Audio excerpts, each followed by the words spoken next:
يا الله يا الله يا الله يا الله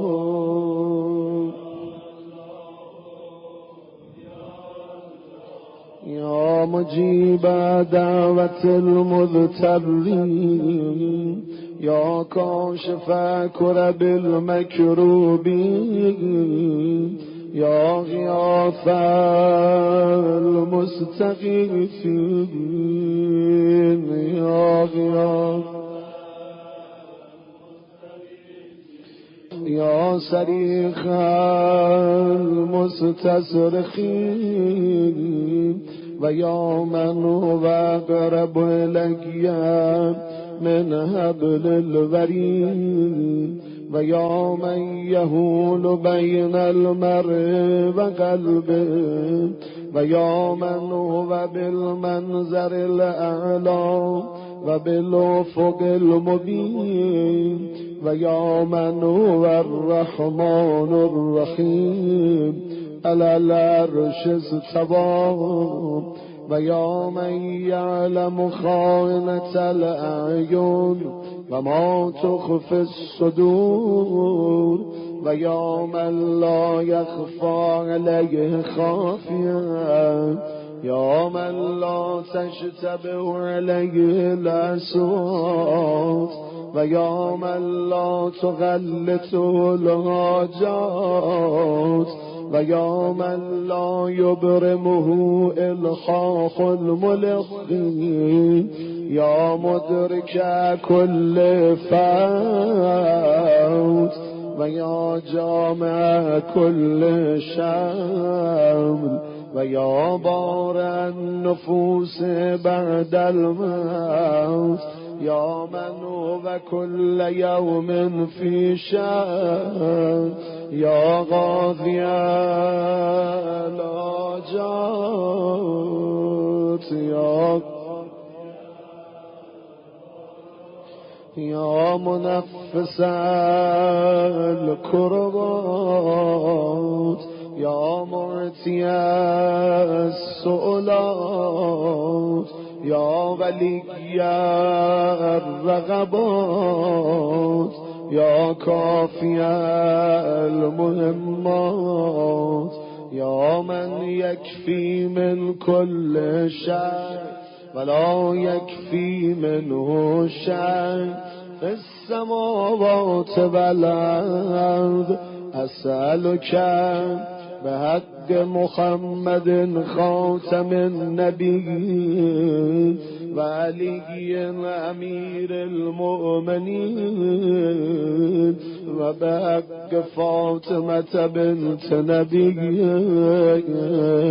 وبحق الحسن والحسين فإني بهم أتوجه إليك في مقامي هذا وبهم أتوسل وبهم أتشفع إليك وبحقهم أسألك وأقسم وأعظم عليك وبالشان الذي لهم عندك وبالقدر الذي لهم عندك وبالذي فضلتهم على العالمين وباسمك الذي جعلته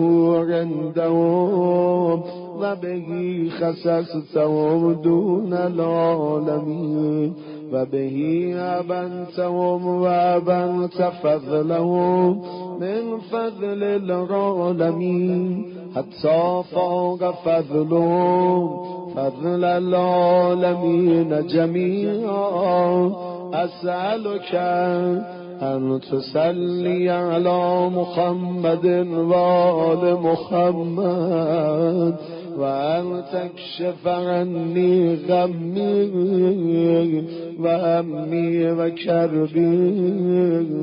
وتكفين المهم من أموري وتقضي عني ديني وتجيرني من الفقر وتجيرني من الفقر وتغنيني عن المسألة إلى المخلوقين وتكفيني أما من أخاف أما وأسر من أخاف أسرا ووزونة من أخاف وزونة وشر من أخاف شرا ومكر من أخاف مكرا وبغي من أخاف بغيا وجور من أخاف جورا وسلطان من أخاف سلطانا وكيد من أخاف كيدا ومقدرة من أخاف مقدرته غلقيا وترد عني كيد الكيدا ومكر المكرا اللهم من أرادني فأرده ومن كادني فكده واصرف عني كيده ومكره وبأسه وأمانيا وامنع عني كيف شئت وأنا شئت اللهم اشغل عني بفقر لا تجبره وببلاء لا تستره وبفاقة لا تسدها وبسقم لا تعافي وذل لا تعز وبمسكنة لا تجبرها اللهم اضرب بالذل نسب عيني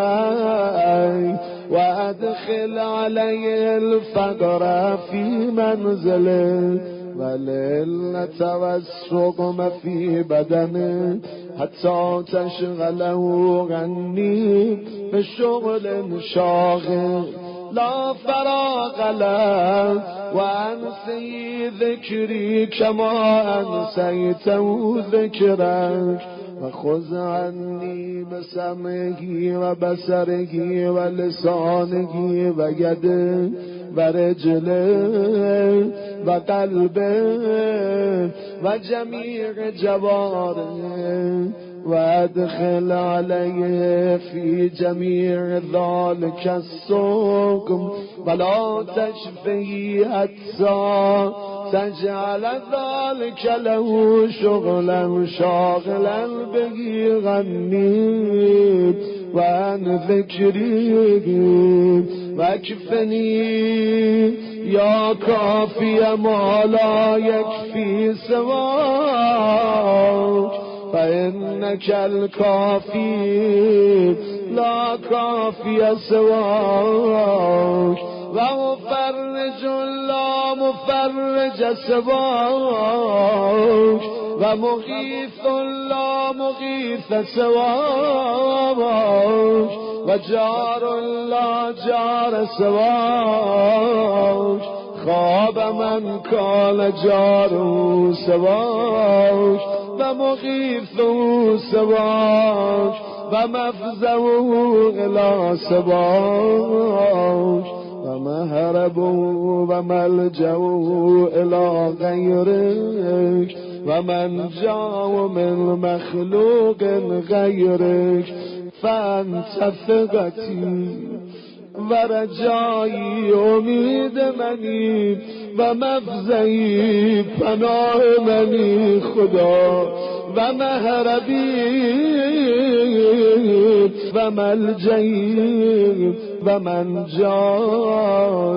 نجات بخش منی خدا فبکس تفته به تو گشایش میخوام و به کس سنجه به تو رستگاری می جویم، نه به خیر تو مولا جان.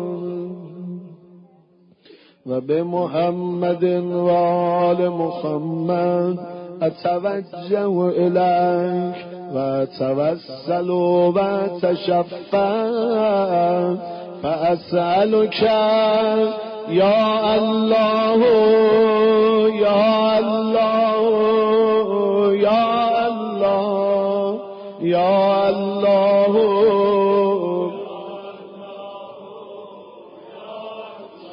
فلک الحمد و لک الشکر و الیک المشتکا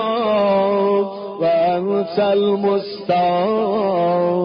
فاسألک یا الله یا الله یا الله یا الله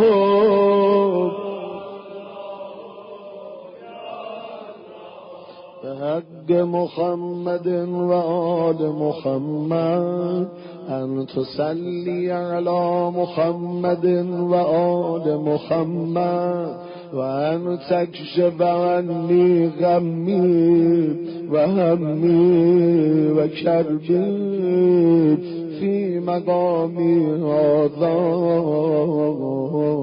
و ان تکشف عنی غمی و همی و کربی فی مقامی هذا کما کشفت عن نبیک همه و غمه و کربه و کفیته حول عدوه فاکشف عنی کما کشفت عنه و فرج عنی کما فرجت عنه و کفنی کما کفیت و اصرف عنی حول ما اخاف حوله و مؤونة ما اخاف مؤونة و هم ما اخاف همه بلا مؤونة على نفسی من ذلك واصرفني بقضاء حوائجي واصرفني بقضاء حوائجي کفایت ما همنی همو من امر آخرتی و دنیای یا امیر المؤمنین یا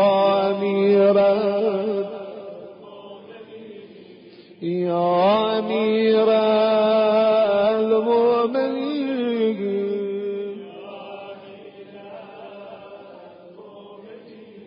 و یا ابا عبدالله علیک منی سلام الله ابدا ما بقیت و بقی اللیل و النهار ولا جعله الله آخر العهد من زیارتکما ولا فرق الله بینی و بینکما اللهم احینی حیات محمد و ذریته و امتنی مماته و توفنی علی ملته و احشرنی فی زمرته ولا تفرق بینی و بینهم طرفة عین ابدا فی الدنیا و الاخره یا امیر المؤمنین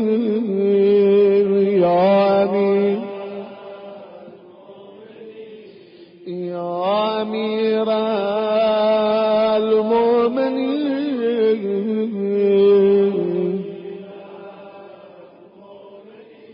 یا امیر المؤمنین و یا ابا عبدالله اتیتکما زائرا و متوسلا الی الله ربی و ربکما ومتوجها إليه بكما ومستشفعا بكما إلى الله في حاجتي هذه فاشفعا لي فإن لكما عند الله المقام المحمود والجاه الوجيه والمنزل الرفيع والجاه الوجيه والمنزل الرفيع والوسيلة إني أنقلب عنكما منتظرا لتنجز الحاجة وقضائها ونجاحها من الله بشفاعتكما لي إلى الله في ذلك. بلا أخي بلا يكون منقلبا خائبا خاسرا بل يكون منقلبا راجعا مفلحا منجا مستجابا بقضاء جميع هوائجي وتشفع لي إلى الله إن غلبت على ما شاء الله ولا حول ولا قوة إلا بالله مفوضا أمري إلى الله ملجأ ظهري إلى الله متوكلا على الله وأقول حسبي الله وكفى. سمع الله لمن دعا ليس لي وراء الله وبراءكم يا سادتي منتهى ما شاء ربي كان وما لم يشأ لم يكن ولا حول ولا قوة إلا بالله أستودعكم الله ولا جعله الله آخر العهد مني إليكما إن صرفت يا سيدي يا أمير المؤمنين ومولاي وأنت يا أبا عبد الله وسلامي عليكما متصل ما اتصل الليل والنهار واصل ذلك إليكما غير محجوب عنكما سلامي إن شاء الله وأسأله بحقكما أن يشاء ذلك ويفعل فإنه حميد مجيد. إن غلبت يا سيدي عنكما تائبا إن غلبت يا سيدي عنكما تائبا حامدا لله شاكرا راجيا للإجابة غير آيس ولا قانت عائدا راجعا إلى زيارتكما غير راغب عنكما بلا من زيارتكما بل راجع عائد إن شاء الله ولا حول ولا قوة إلا بالله. يا سادتي رغبت إليكما وإلى زيارتكما بعد أن زهد فيكما وفي زيارتكما أهل الدنيا فلا خيبني الله ما رجوت وما أملت في زيارتكما إنه قريب مجيب.